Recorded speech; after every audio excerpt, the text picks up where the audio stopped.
শুভ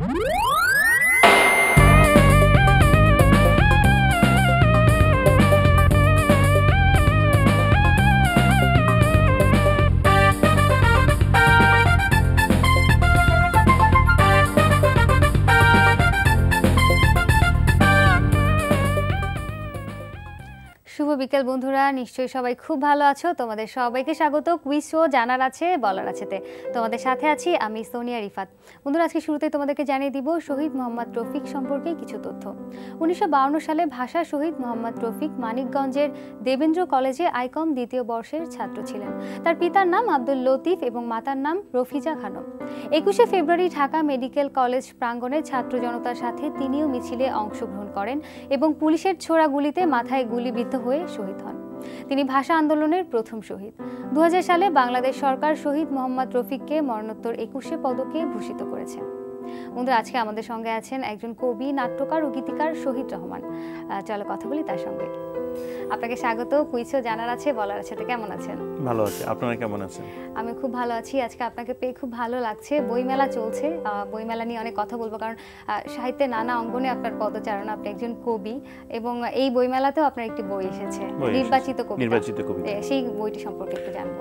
নির্বাচিত কবিতার বইয়ের প্রসঙ্গে যদি বলতে চাই, আমার পূর্বে 3টি বই বেরিয়েছে। ওই 3টি বই থেকে যেগুলি খুবই উল্লেখযোগ্য কবিতা, ওখান থেকে ওগুলি সংগ্রহ করে এই কবিতা বইতে নেওয়া হয়েছে এবং নতুন করে কবিতা লেখা হয়েছে আরও। তো টোটাল ধরেন 150টি কবিতা এই বইতে রাখা হয়েছে। আর মূলত আমি আসলে নতুন প্রজন্মকে মাথায় রেখে কবিতাগুলি লিখেছি। এখানে দেশের উপর কবিতা লেখা আছে, মুক্তিযুদ্ধের উপর আছে, 21-এর উপর আছে কবিতা। তো ওই সংখ্যাটা খুবই কম। সবচেয়ে বেশি হলো প্রেমভিত্তিক কবিতা, বিরহের কবিতা, যা নতুন প্রজন্মের জন্য খুবই উদ্দীপনা হবে এবং একটি প্রেম বলতেই তো বুঝেন, এটা বিশাল একটি প্রেমের কবিতা। আমি বইটিতে দেখছিলাম উৎসর্গ করা হয়েছে প্রেমিক প্রেমিকা এবং আরেকজন যিনি মানে রূপসী বাংলার সবচেয়ে বিখ্যাত কবি, সকলের জনপ্রিয় কবি বলে, সকলের প্রিয় কবি জীবনানন্দ দাশের উপর উৎসর্গটি করা হয়েছে এবং সকল প্রেমিক প্রেমিকার উদ্দেশ্যে নিবেদিত। এই দুটি মাত্রা রেখেই কিন্তু উৎসর্গিত করা হয়েছে। আর সাড়া ধরেন বলতে ভালোভাবেই পেয়েছি, কারণ আমি এই বেশ কয়েকদিন যাবৎ এই বইমেলাতে ছিলাম এবং স্টলে বসেছিলাম, অটোগ্রাফ দিয়েছি। পাঠকরা প্রচুর এসেছে এবং বই বিক্রিও হয়েছে। আমার পরিচিত লোক এখনও পাইনি, কিন্তু অপরিচিত লোকের মধ্যে অনেকেই কিন্তু এই বইটি নিয়েছে। আমি একটি কথা না বললেই নয়, সেটি হলো আমি একটি লক্ষ্য করলাম যে একজন ফ্যামিলি, সে ধরেন পুরোপুরি ধরেন 45 কি 50-এর কোটায় পড়বে তার বয়স। উনি তার সন্তানকে নিয়ে এসছেন এবং ভদ্রমহিলা উনি কবিতার বইটি নিল। আমি প্রথমে ধারণা করেছিলাম এই প্রেমের কবিতা শুধু নতুন প্রজন্মের, মানে নতুন জেনারেশনের জন্য সেটা যাবে। এখন দেখলাম সবাই, এবং একটি দেখলাম যে 60-এর ঊর্ধ্বেও এক দম্পতি এসে কবিতার বইটি কিনলো।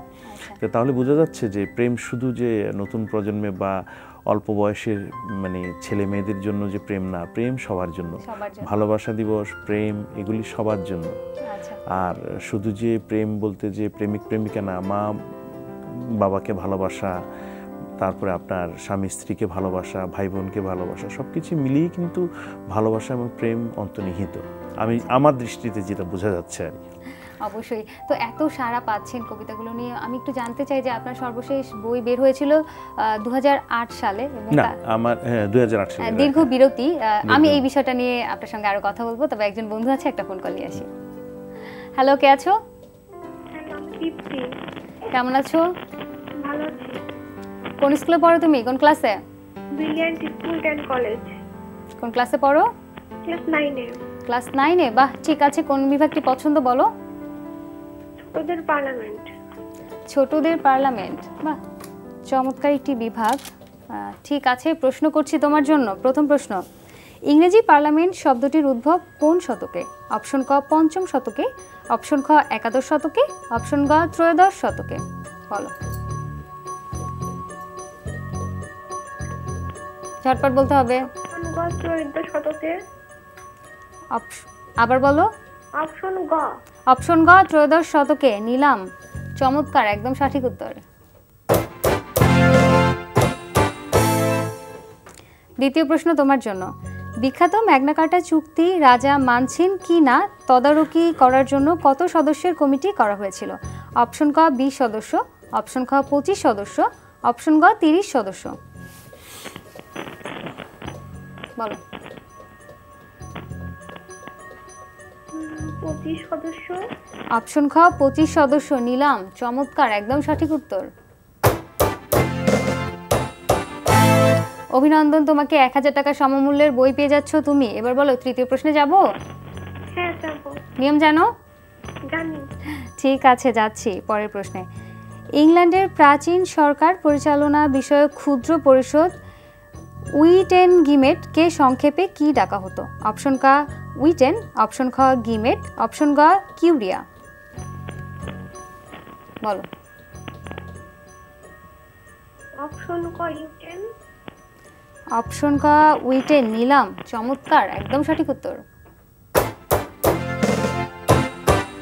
বাহ, অভিনন্দন, 2000 টাকা সমমূল্যের বই রইল তোমার জন্য। আরো একজন বন্ধু আছে। হ্যালো, কে আছো? আপু আমি আকিব। আকিব, কেমন আছো? ভালো আছি আপু, আপনি কেমন আছেন? আমিও খুব ভালো আছি। কোন ক্লাসে পড়ো তুমি? ক্লাস 7 এ। ক্লাস 7 এ? কোন school? BNP school and college Khulna.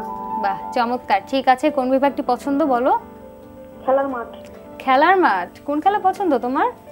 Cricket. Cricket খেলা পছন্দ। ঠিক আছে, ক্রিকেট থেকেই প্রশ্ন করছি। সম্প্রতি অস্ট্রেলিয়ার বর্ষসেরা নারী ক্রিকেটারের পুরস্কার জিতেছেন অপশন ক এরিন অসবর্ন, অপশন খ মেগ ল্যানিং, অপশন গ এলিসা হিলি। বলো। অপশন ক মেগ ল্যানিং। অপশন খ মেগ ল্যানিং, নিলাম। চমৎকার, একদম সঠিক উত্তর। বলে দিচ্ছি জানার জন্য, তিনি বর্তমান নারী ক্রিকেট দলের অধিনায়ক। পরের প্রশ্ন তোমার জন্য। এবারে আফ্রিকান নেশনস কাপ জিতেছে কোন দল? অপশন ক আইভরি কোস্ট, অপশন খ ক্যামেরুন, অপশন গ মিশর। বলো। ঝটপট বলতে হবে। অপশন ক ক্যামেরুন। অপশন খ ক্যামেরুন, নিলাম। চমৎকার, এই উত্তরটিও একদম সঠিক। জানার জন্য বলে দিচ্ছি, মিশরের বিপক্ষে 2-1 গোলে জয়লাভ করেছে। চমৎকার। এবার বলো, তৃতীয় প্রশ্নে যাব? না আপু, যাব না? ঠিক আছে, অনেক ধন্যবাদ তোমাকে। আপনার সঙ্গে কথা বলছিলাম যে একটা দীর্ঘ বিরতির পরে আমরা একটি বই পেলাম।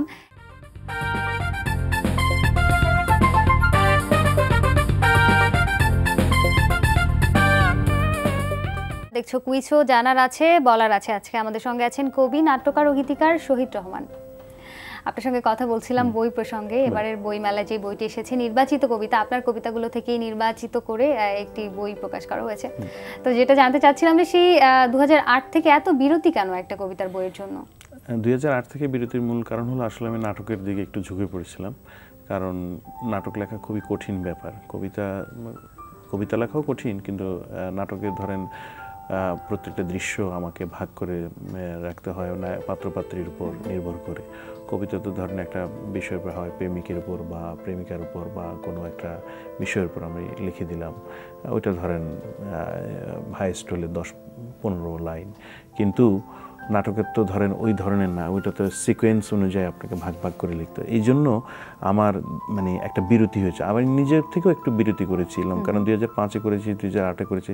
একটা লম্বা বিরতি দিয়ে নতুন করে আবার কবিতা লিখে একটা বইতে লিপিবদ্ধ করাটা এটা। আর আমার একটা ইচ্ছেও ছিল যে নির্বাচিত কবিতা করা। আর ভালো প্রকাশকের পাওয়া একটু কঠিন হয়ে গিয়েছিল, একটু খোঁজ খবর নেই। কারণ আমি ধরেন দীর্ঘদিন ধরে প্রবাসে থাকি। আমি এই প্রবাসে থাকার কারণে অনেক কিছু একটা গ্যাপ হয়ে গিয়েছিল, অনেকের সাথে আমার যোগাযোগ বিচ্ছিন্ন হয়ে গিয়েছিল। সেজন্য প্রকাশকের ব্যাপারে সব কিছু আমাকে নির্ধারণ করে চিন্তাভাবনা করে ভালো প্রকাশক দেওয়ার আমার একটা, এটা দোষও বলতে পারেন, গুণও বলতে পারেন। আমি কিন্তু যা কিছু করি একটু মানে গুছিয়ে চিন্তাভাবনা করে ধীরে সুস্থে খোঁজ খবর নিয়ে তারপরে আমি কিন্তু কাজ করি। হুট করে কোনো কিছু লেখা, কোনো কিছু প্রকাশ করা, আমি কিন্তু সেটা চিন্তা করি। আমি যে কোনো লাগে, যে কোনো আমি একটা কবিতা লিখলেও সেটাকে আমি মিনিমাম একবার কমের পক্ষে 5 থেকে 6 বার আমি কিন্তু চেক করি। একটা নাটক লিখলে আরও বেশি চেক করি। একটু খুঁত থাকে আমার মানে নিজের ভিতরে এটা থাকে, দ্বন্দ্ব থাকে যে এটা আরেকটু ভালো হলে কেমন হতো, আরেকটু ভালো হলে কেমন হতো। যেমন আমি দেশের গান যখন লিখেছি অনেকবার আমি কাটাছেড়া করেছি শিল্পীদেরকে, সঙ্গীতায়োজন যারা করেছেন বা সুরকারদেরকে, যে একটু অপেক্ষা করুন, আমি আবার পাঠাচ্ছি। আবার 2 দিন পরে তাকে রিকোয়েস্ট করে বললাম যে একটু অপেক্ষা করেন, আমি আবার নতুন করে পাঠাচ্ছি। এইভাবে করে আমি কাটাছেড়া করে মানে ওই যে আমার ভিতরে যেটা এটা কাজ করে, এটা আমাকে আপনার দোষও, হ্যাঁ এটা আমার দোষও বলতে পারেন। আমি চাই যে জিনিসটা একটু সুন্দর ভালো হোক এবং দর্শক শ্রোতা বা পাঠক তারা যেন পেয়ে এই জিনিসটা বলুক যে মোটামুটি যে একে রাখার মতো মানসম্মত হয়েছে। এইটাই আচ্ছা, এই যে বলছিলেন মানসম্মত যেন হয় এবং কাজগুলো করার পরে বা লেখার পরে অনেক বারবার পড়ে সেগুলোকে আরেকটু ভালো কিভাবে করা যায়। তো পেছনে যে কাজগুলো আপনি করেছেন, যদি বইয়ের কথাই ধরি, কবিতার বইগুলো, সেগুলো যখন এখন পড়ছেন কবিতাগুলো বা নির্বাচিত কবিতার বইয়ের কবিতাগুলো এসেছে, তাও এখনো কি মনে হয় যে না এই কবিতাগুলো আরো একটু ভালো হতো, আর একটু ভালো হতো? সেটা করে যেমন 2005-এ যেটা বেরিয়েছে প্রচ্ছদ বলেন, তারপরে আপনি এখানেও আছে আমার বই, প্রচ্ছদ বলেন বা লেখা বলেন, আমি মনে করি যে 2005-এর কবিতাগুলি যদি আমি আরেকটু মনোযোগ দিয়ে আরেকটু যদি খাটাখাটনি করে যদি আমি লিখতাম বা একটু চেক করতাম প্রচ্ছদের ব্যাপারে, লেখার ব্যাপারে, সম্পাদকীয় ব্যাপারে, তাহলে আমি মনে করি যে আরও ভালো হতো। তো সেই জিনিসটা আসলে মানুষ কিন্তু মানে যে একটা কথা আছে না যে শিখার কিন্তু শেষ নাই, চর্চার কিন্তু শেষ নাই, চর্চার শিকারে কিন্তু শেষ নেই। যত বেশি আপনি মানে শিখবেন, চর্চা করবেন। আমি যদি নিজেকে একটা কথা আছে যে যত বেশি বড় হয় তত বেশি বিনয়ী হওয়া ভালো। এখন আমি যত চেষ্টা করব এটাকে ভালোভাবে পরিবর্ধন পরিসংশোধন করে এটাকে একটা ভালো জায়গায় ভালো কিছু উপহার করা। আরো কথা বলবো, একজন বন্ধু আছে, একটা ফোন কল নিয়ে আসি। হ্যালো, কে আছে আমার সঙ্গে? হ্যালো, আমার নাম তিশা মিত্র। কেমন আছো বন্ধু? হ্যাঁ, আমি ভালো আছি। আপনি? আমিও খুব ভালো আছি। কোন ক্লাসে পড়ো তুমি? আমি ক্লাস 8-এ পড়ি। ক্লাস 8-এ, ঠিক আছে। কোন বিভাগটি পছন্দ বলো? আমার এভরিডে ইংলিশ। এভরিডে ইংলিশ, ঠিক আছে। এভরিডে ইংলিশ থেকে প্রশ্ন করছি। প্রথম প্রশ্ন তোমার জন্য। What is the meaning of the word munch? Option A swallow, option B gobble, option C চিও।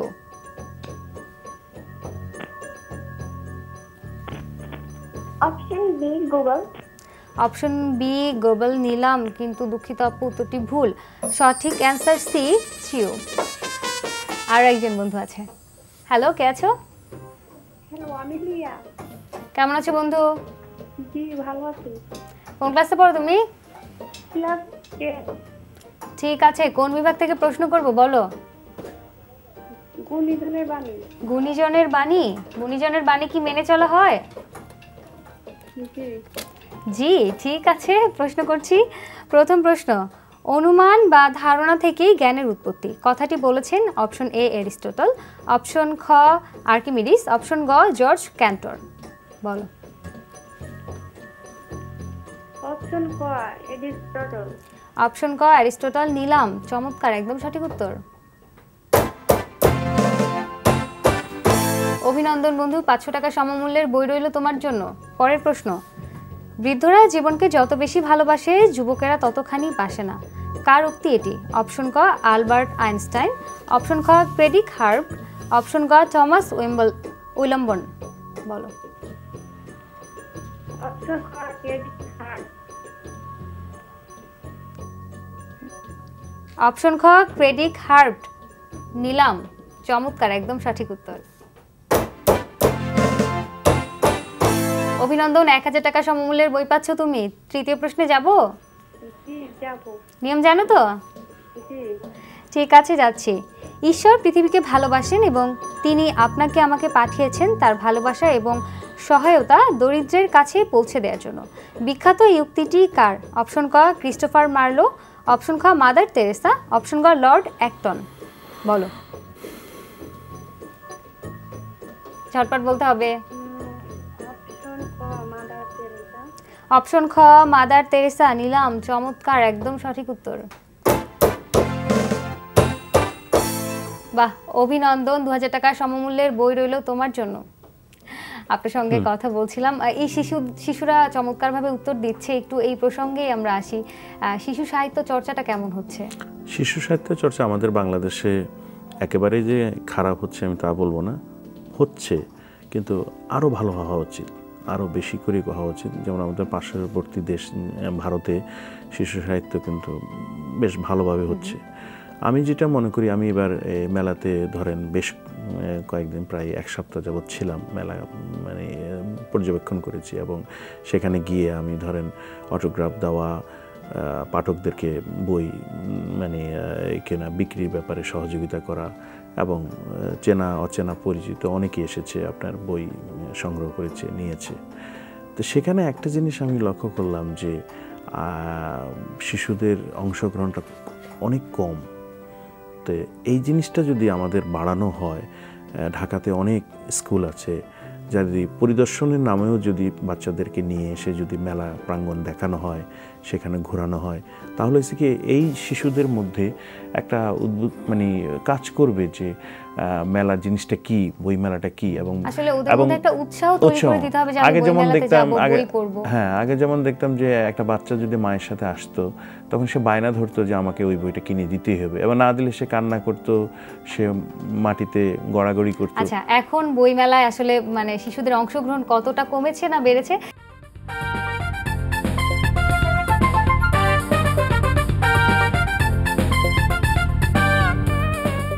কুইজও জানার আছে, বলার আছে, তাই সময় হয়ে গেল ছবির গ্যালারি খেলার। দেখা যাক কে আছে আমার সঙ্গে। হ্যালো, কে আছো? হ্যালো, আসসালামু আলাইকুম। ওয়ালাইকুম আসসালাম, নাম বলো? নুসাইবা নাওয়াল। নুসাইবা নাওয়াল, চমৎকার, খুব পরিচিত বন্ধু আমাদের, তাই না? কোন ক্লাসে যেন পড়ো? ক্লাস 7। ক্লাস 7-এ। ঠিক আছে, ছবির গ্যালারি থেকে প্রশ্ন করছি, ছবিটি দেখো আর প্রশ্নের উত্তর দাও।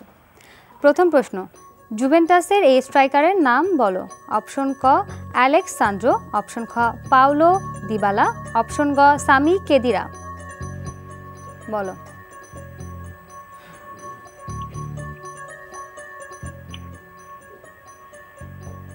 ঝটপট বলতে হবে। খ পাওলো দিবালা। অপশন খ পাওলো দিবালা নিলাম, চমৎকার, একদম সঠিক উত্তর। অভিনন্দন বন্ধু, 500 টাকা সমমূল্যের বই রইল তোমার জন্য। পরের প্রশ্ন, বিখ্যাত এই উপাসনালয়টি কোন দেশে অবস্থিত? অপশন ক চীন, অপশন খ গ্রিস, অপশন গ ভারত। বলো। খ গ্রিস। অপশন খ গ্রিস নিলাম, কিন্তু দুঃখিত বন্ধু, উত্তরটি ভুল। সঠিক উত্তর ক চীন। অনেক ধন্যবাদ অংশগ্রহণ করার জন্য। কথা বলছিলাম আপনার সঙ্গে, বলছিলেন যে শিশুদের আসলে বইমেলায় অংশগ্রহণের আগে যেই মাত্রাটা ছিল সেটা কিছুটা কমেছে। যদি জানতে চাই যে শিশুদের জন্য বই এখন বইমেলাতে কেমন আসছে, বা সেগুলোর মান আসলে কেমন? শিশুদের জন্য বই ধরেন আমাদের যিনি বিখ্যাত মানে শিশু সাহিত্যিক বলে আমরা যাকে জানি, ডক্টর মোহাম্মদ জাফর ইকবাল স্যার, আমাদের শিশুদের মধ্যে যেমন সুকুমার রায় আছেন, এবার যে আপনি 21শে পদক পেয়েছেন। তারপরে আপনার আমাদের লুৎফর রহমান রিটনও আছেন, ছড়াকার শিশুদের জন্য, আরও অনেকে আছেন, আমি জাস্ট 2-1 জনের নাম বললাম। আমি যদি যেটা মনে করি সেটা হলো যে শিশুদের জন্য আমাদের আরও কিছু করানো দরকার, এবং লেখার মান আরও একটু বাড়ানো দরকার শিশুদের জন্য, কারণ শিশুরাই কিন্তু আমাদের ভবিষ্যৎ।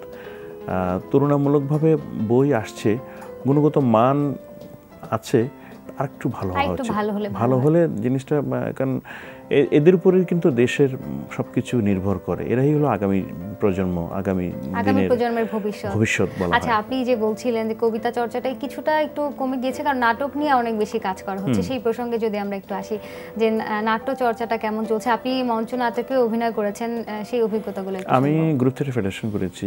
আমি ধরেন যখন নাটক কাজ করতাম, আমার গ্রুপের নাম ছিল পদাতিক নাট্য সংসদ বাংলাদেশ।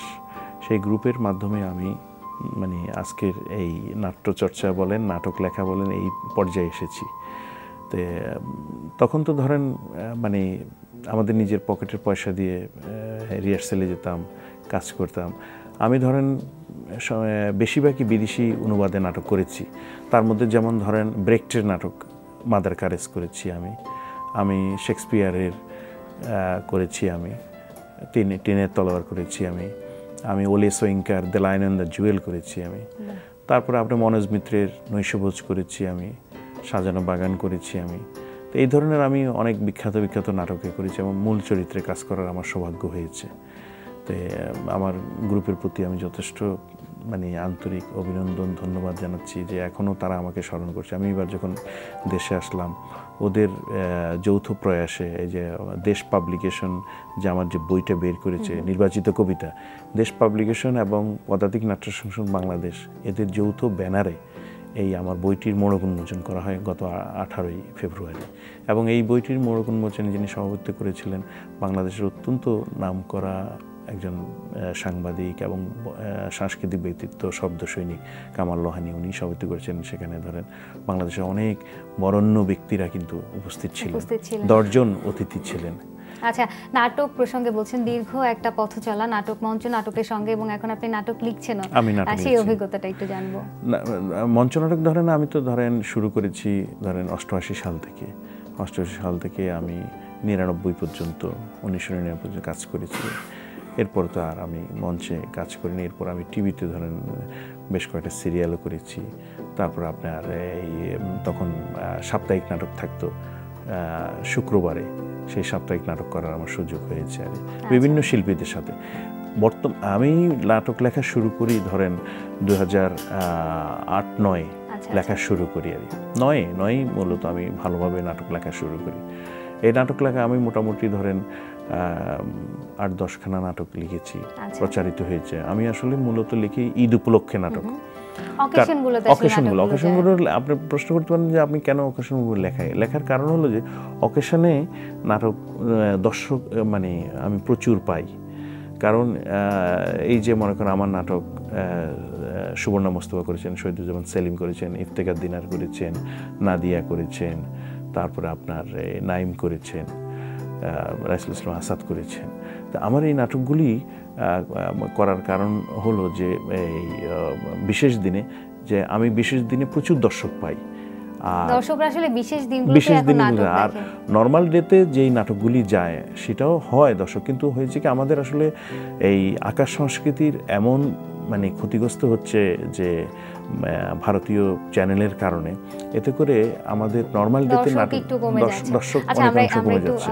গানের প্রসঙ্গে আসি, গীতিকার হিসেবে অনেক কাজ করেছেন, অনেক গুণী শিল্পীদের সঙ্গে আপনার কাজ করার অভিজ্ঞতা আছে, সেই প্রসঙ্গে একটু জানবো। গীতিকার হিসেবে বেশি দিন না, আমি তাও যখন হঠাৎ করে আমার একজন বন্ধু ভারতের উদয় বন্দ্যোপাধ্যায় যখন বলল যে আপনি কবিতা যখন লিখতে পারেন গানের চর্চাটাও করেন, তখনই কিন্তু আমার সেই জায়গাটায়, আমি যে কোনো কাজ করি আমি আপনাকে আগেও বলেছি যে আমি পরিপূর্ণভাবে শেষ করে মনোযোগ দিয়ে শেষ করে আমি যাই।